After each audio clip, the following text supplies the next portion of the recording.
Naam, assalamu alaikum wa rahmatullahi wa barakatuh. Mwana Sabata, the big talent, the talent that you deserve. Kipaji ambacho unaona stahiki pia ukipate na umeingia vipaji. Naam, kwa mara nyingine tena tunamshukuru Allah jalla jalali jalla fil ula kwa kutuwezesha kukutana tena kwa mara nyingine tena. Sabata, the big talent ni sehemu yako sahihi ya kwenda kujua Qur'an in a short time, within a few days, kwa muda mchache, kwa siku chache utaweza kujua Qur'an. Hebu tafakari, leo hili ni somo la 5 kama sikosei, ni somo la 5, lakini kuna mwangaza, watu wengi wananifuata inbox kunieleza jinsi gani wanavutiwa na darasa zangu ambazo naziendesha. Niko very different, niko tofauti sana. Naam, leo tunakwenda kuitazama irabu inayoitwa dhamma. Wengine wanapenda kuita dhamma, lakini dhamma kama kawau fulani hivi.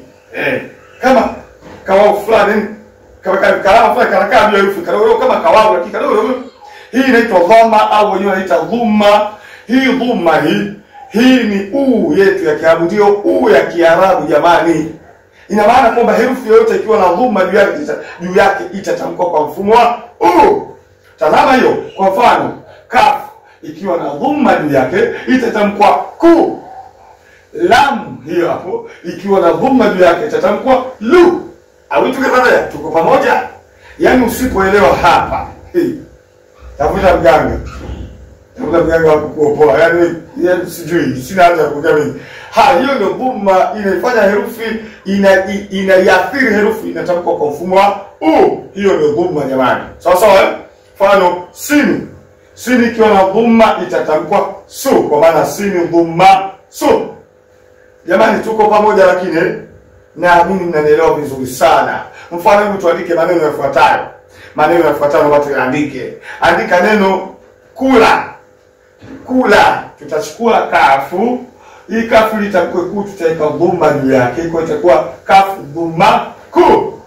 Kisha tutakwenda kuchukua lam, tutawekaje? Tutaweka fatha ili tamkwe la. Kwa tunapata kula. Kwa kafu dhumma ku. Lam fatha la. Kula. Very simple. Very simple. Ukijua hizi irabu umemaliza. Twende fanya tuandike neno umiza. Umiza. Hapo kuna irabu zote 3 hapo tulizosoma. Umiza. Tutaanza na alif. Ili itamkwe tutaweka dhumma juu yake, itakuwa alif dhumma Kisha tunachukua mim. Ili mim itamkwe mi. Maana tunataka neno umiza. Sasa mim itakwenda kwa mi. Ina maana tukichukua alif dhumma mim tutaweka kisra chini, tutamkwa mi. Kwa hiyo tutapata umi. Kwa hiyo alif dhumma mim kisrani umi. Sawa? Tunamalizia ze. Herufi ya ze ndio ze yetu ze ili tamkwe za inabidi weke fatha. Mmekumbuka ile irabu ya a. Kwa hiyo tutapata ze fatha za. Kwa hiyo umiza. Sasa tunaenda kuitanisha alif dhumma mim kisrami umi ze fathaza umiza. Nani hajaelewa? Wewe unaelewa kweli? Kama hujaelewa nifuate inbox ili nikueleweshe vizuri zaidi. Labda tuandike neno la mwisho. Tuandike neno la mwisho tuandike neno kulima. Kulima. Tutachukua kafu dhumma, tutaweka dhumma hiyo kafu itatamka ku. Lam kisra li kuli. Mim fatha ma kulima.